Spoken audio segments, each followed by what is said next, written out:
Hi, and welcome to Homoludens, the channel history and board games. This year, I decided to start doing something that I wasn't doing before, which is doing quarterly reviews, during which I'll talk about the historical games that I played the most during the quarter, and I will also give an overview or an update on what's happening with the channel. So let's jump into it and look at the top 10 war games I played this quarter.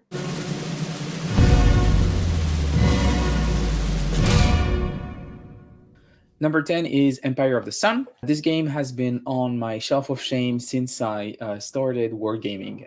I tried the smaller version of it that was in C3I, like the South Pacific scenario, and I had also a teach and play with Mark on the channel. So if you want to check this out, I was doing this with Sean back in the day. It was really fun.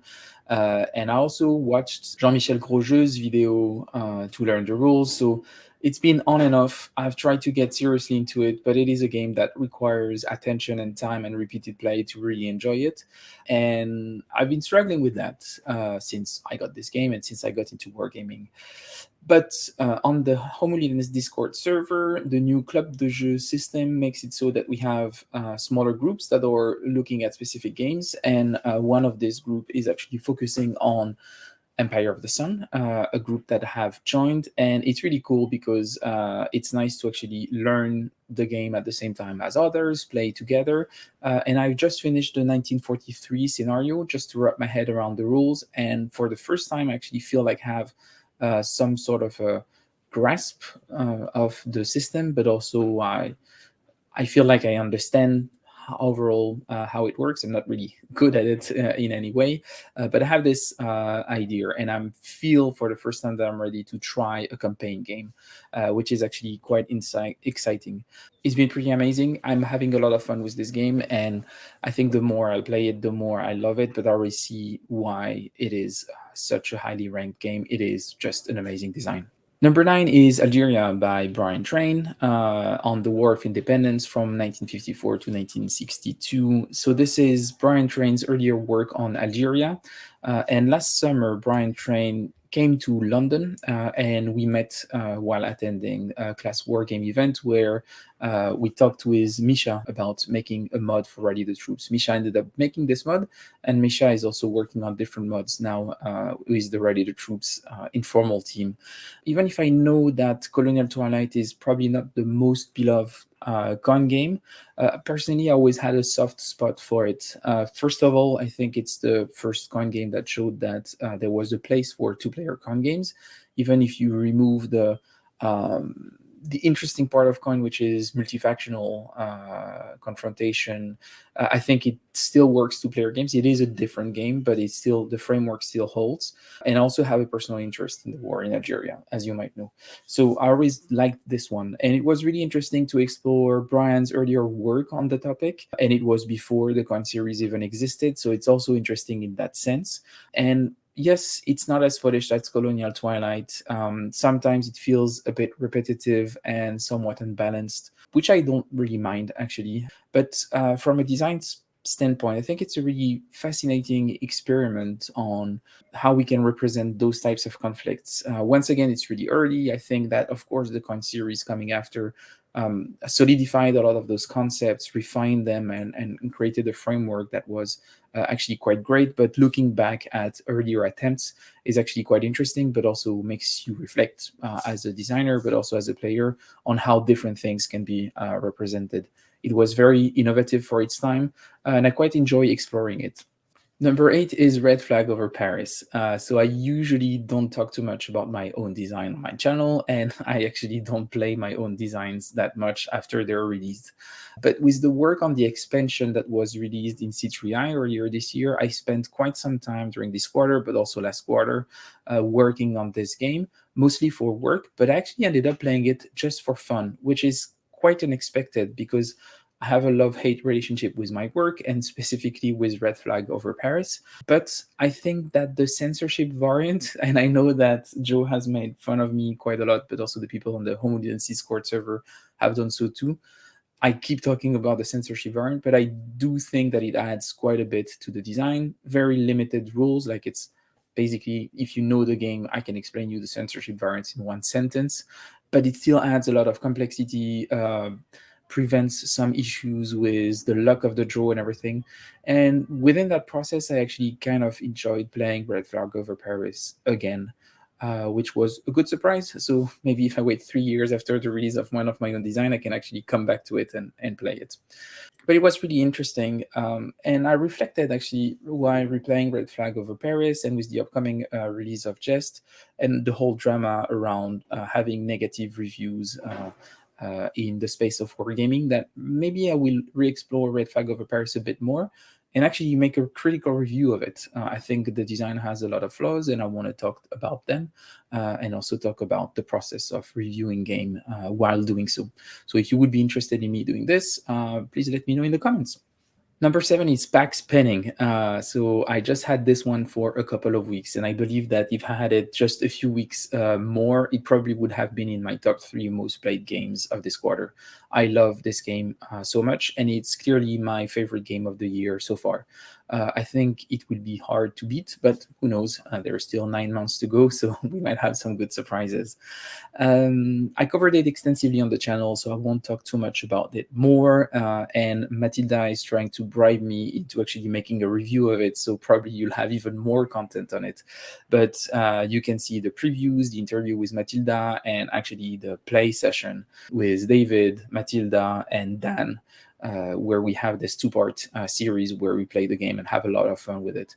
It's just extremely good. And yeah, if you want me to do a review of it, please annoy me in the comments. Number 6 is Downfall. I have been waiting for this game for quite a while.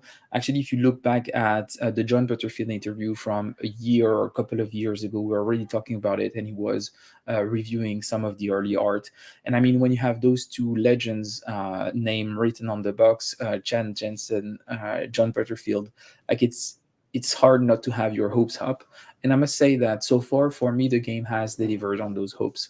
I still haven't played it as often as I liked. I mostly played short scenario. I didn't try the full campaign. The footprint is quite large. It takes a lot of space. It takes a lot of time, and I'm amazed at how much the game covers and the experience it provides with such a simple rule set. So that's actually quite interesting. It's also quite innovative as a system, but also relies on a lot of foundation that most wargamers are going to be comfortable with. I still am unsure about what I think about it, apart from the fact that it's quite innovative and that I like it, but I don't know enough and I haven't went in depth into it, and I want to play the full scenario.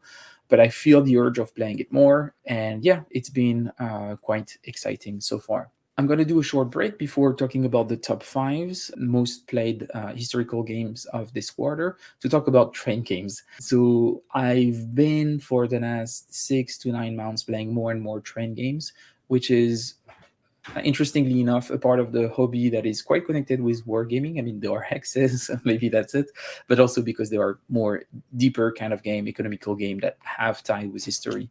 My process was a bit trying to explore and understand the 18xx series of games because I was quite fascinated by them, but I find them pretty opaque. And I also discovered in this process the cube rails kind of games. And I've been exploring both in parallel and train games in general.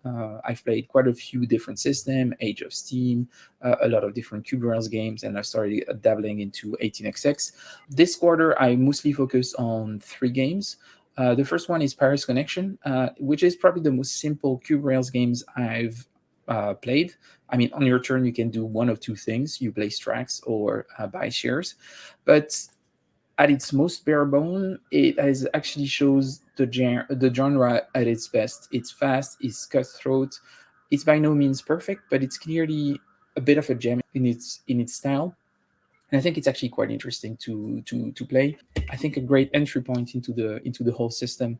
I still think I have a soft spot for Iberian Gauge out of all the cube rail games that I've played, but this one was such a good surprise. I'm going to explore more of cube rails games, even if I'm playing a bit less of them this year than last year. But yeah, I do enjoy them quite a lot. On the 18xx front, I started playing 1882, but I still don't have much to say for now. I mostly play Shikoku 1889.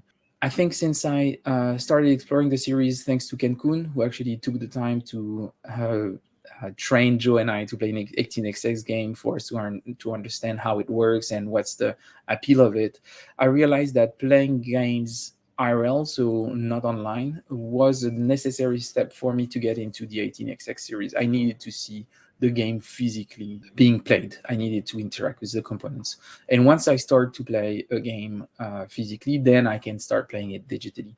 The 18xx.games, the platform is amazing to play them, but for me, it is a very hard entry point as a beginner. I need to play the game with friends around the table, talking about the different things and figuring out how the game works. And I've had a lot of fun with Shikoku 1889. I think the production is amazing.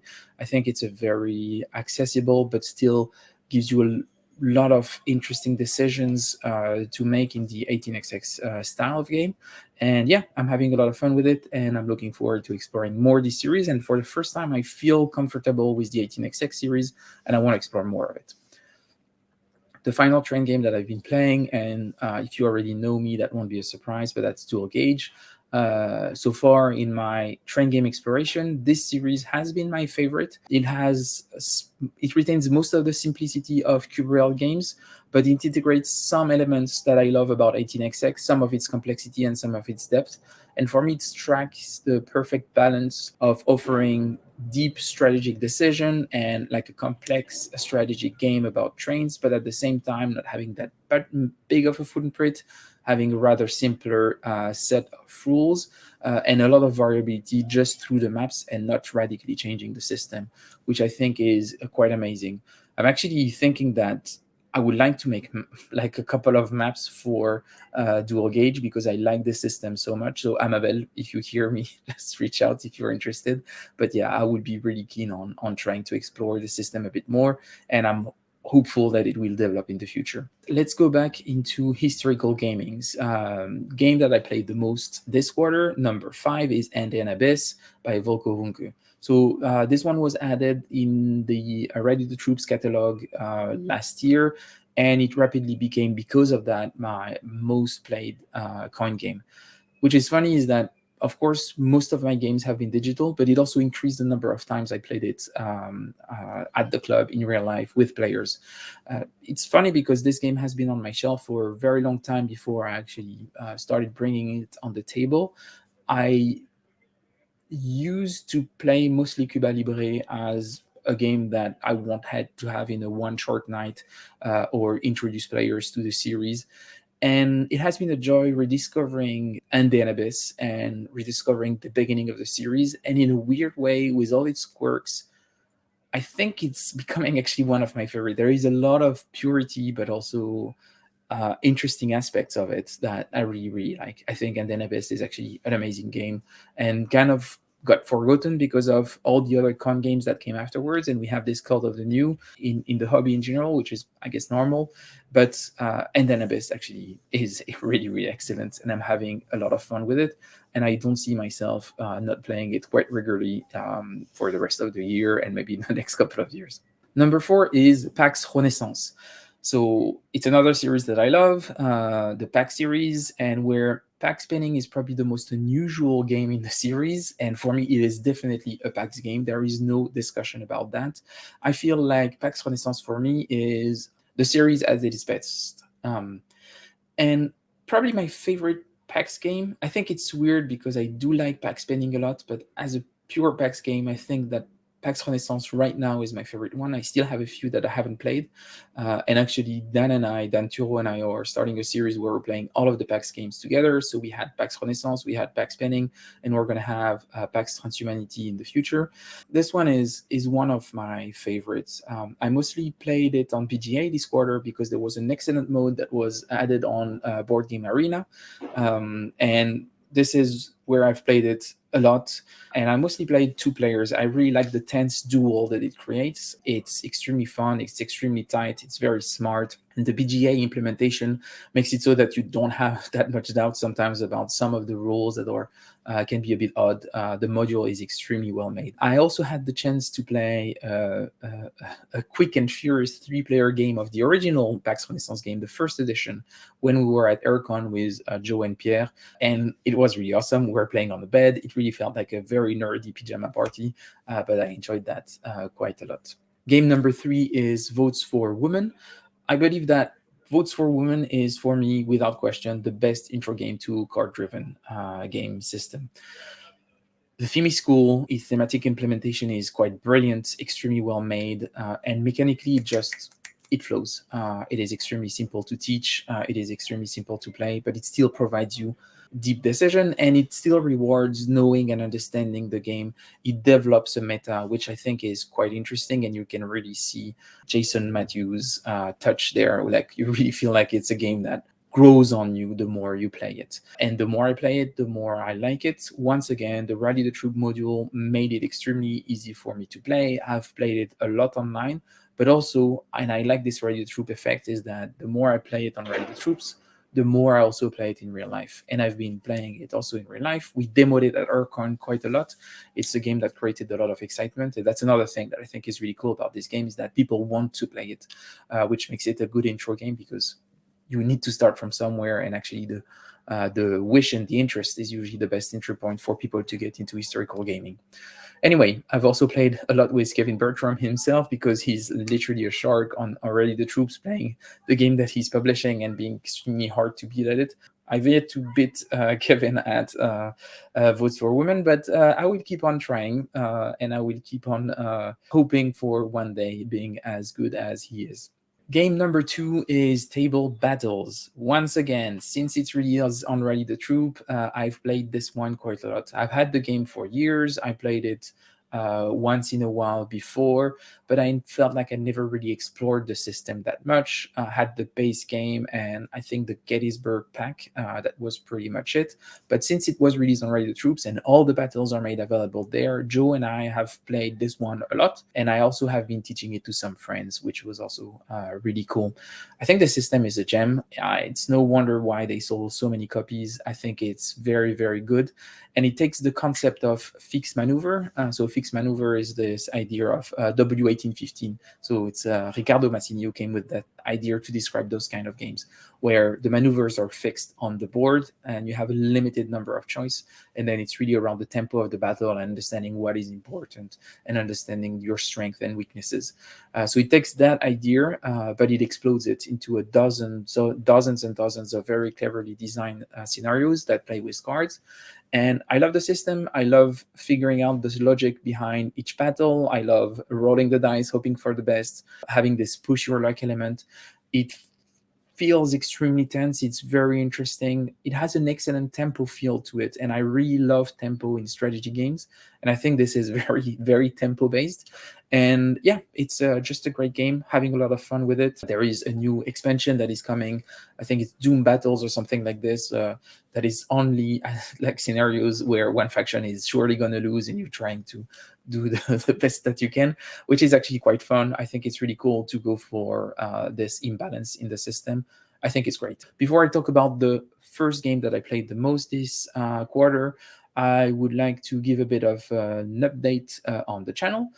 So the channel has been doing extremely well for now this year, with the exception of the April Fool's video drama and some of the grog flakes that got really sad that we were making fun of their anti-woke hysteria. The channel is pretty healthy. On average, we have 150 new subs per month, which is really good. We have also a decent flow of people donating on Ko-fi. And if you want to support the show, quick reminder, donate on Ko-fi and then join the Discord server. We have a good, excellent Discord community, I would say, very vibrant, very exciting. I'm really proud actually of what's happening over there. There is a lot of creativity. There is a lot of fun overall. So yeah, really, really cool. Yeah, good for beginning of the year for the channel. On the personal side, I'm moving to France. This is also one of the reasons that I'm doing this video, is that for a few weeks, I won't be able to do much on the channel. So I'm recording easy to record and edit content to actually have a few things to post while I'm out. So I would say in the next few weeks, don't expect much content. You'll have a few videos that will come up, and maybe I will have some people taking over the channel like I did the times before where I wasn't available. Expect to have Empire of the Sun very high on my list in Q2 because I'm going to play it more and more. And expect also more Here I Stand. I've started playing it after the whole Tento Manta thing, I actually got back to Here I Stand, and I really appreciated it and the beauty of the design after that. I'm also trying to go back to reviews, and I know that some naysayers are saying that this is fake and I would never do a review again, but I'm actually working on doing some reviews, just a few titles to get you a bit excited, and I hope that I will deliver this year. One of them is Doubt is Our Product, the latest design by Amabel Holland, 1212 Navas de Tolosa, Battle of Versailles, Three Sanchos. And actually, I met with Alan Paul at Aircon. It was really awesome, and expect to see him on the channel soon. Gorbachev also is something that I want to cover, the solo game by Ben Madison. And yeah, that's pretty much it. And then on a more personal side, my latest purchase has been Dragon Dice. I'm completely hooked on Dragon Dice. I won't tell you too much about Dragon Dice for now, but expect some Dragon Dice content on the channel in a way or another. But if you follow me on Twitter, you'll see that I'm talking a lot about Dragon Dice right now. It's really, really fun, but more on that in the future. Anyway, the game that I played the most this quarter is, quite surprisingly, actually, Mémoire 44. So Mémoire 44 is a game that I didn't play at all in the past. Like, I know it's usually a big entry point. It's a game that a lot of people play, and when you want to get people into the hobby, Mémoire 44 is usually the right point to start with. And I have never really played it. I really like the Commands and Color series, but I like other entries in the Command and Color series. But yeah, so the reason Mémoire 44 is a game that I played a lot is because there is a module on BGA. Once again, digital implementation have a big impact on what I play the most. Well, we actually had a tournament on the Homoludens Discord server around Mémoire 44. So that made me play it a lot for practice, but also during the tournament. I ended up winning just a single game, which was really embarrassing. So I wasn't blessed. I was just the one before last. So that was a very embarrassing result for the tournament. And it's clearly not my favorite Commands and Colors games, but I must say that, yeah, it does have a lot of advantages for it. First of all, it's extremely simple. Like, it's the most simple Commands and Color game that you can play. So that's really cool. It has great aesthetics in the sense that the minis are very nice. It looks non-threatening. It is probably a better entry point for beginners. And yeah, I do see the interest of having this in your collection to get people into those kind of kinetic conflict war game that you want to show.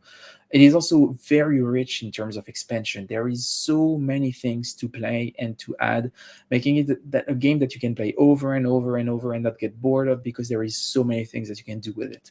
The amount of scenario is quite crazy, and some of them are actually really, really interesting, and they really elevate the game. So that's quite fantastic.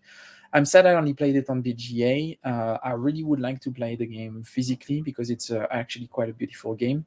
I was in touch with the publisher, but then again, their comms agency was very responsive in the beginning, and in the end, they just ghosted me. So we couldn't feature Mémoire 44 at Aircon to introduce new player board gamers to wargaming because they didn't support us in the end. I'm not sure why. I would try again once I'm back in France. I think the publisher that has the license in France is probably going to be easier to access and communicate with, and we'll see if we can do more content on Mémoire 44, because I strongly believe that it's a great entry point into the hobby. So that was my most played game of the first quarter of 2024. Quick updates on what are the next videos that you can expect on the channel. So while I'm out, I will release a teach and play of The Hunt with Matthias Kramer and his wife, and we will actually play the game. So that has been recorded a while ago. I was supposed to edit it and publish it, but I guess now is a good time because I won't have a lot of content on the channel for the coming few weeks. And I also did an interview with Joris, one of the designers of Indonesia from Splotter Spellen, to talk about the history behind Indonesia and also to talk about Splotter and their relationship with history in general.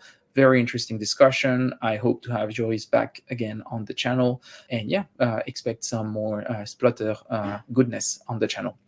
Videos in planning. I'm planning an interview with Frédéric B. This interview will probably be in French, but we'll see. I need to talk to him if he's comfortable doing it in English, but I'm pretty sure we'll do it in French. I'm also scheduling a teach and play of Waterloo 200 from Vintage Nouveau Game. Very cool publisher, very nice people. I'm actually very excited to start featuring their game on the show, especially as they have this East Front game that is coming up at the end of spring. That should be really interesting. And I started discussing doing a teach and play of Kingmaker, the new edition. I think this one will be a good video. I won't have the right guests for it, but I want people to get excited about it. So yeah, stay tuned. Kingmaker is coming.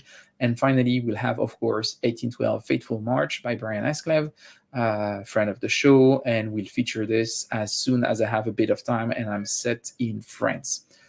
But yeah, I just want to give a shout out to Joe from What Does That Piece Do, another channel on YouTube about historical board games that looks at board games in very interesting and unique ways. He did a similar video as this one, so another quarterly review. It's a lot less sloppy than this one.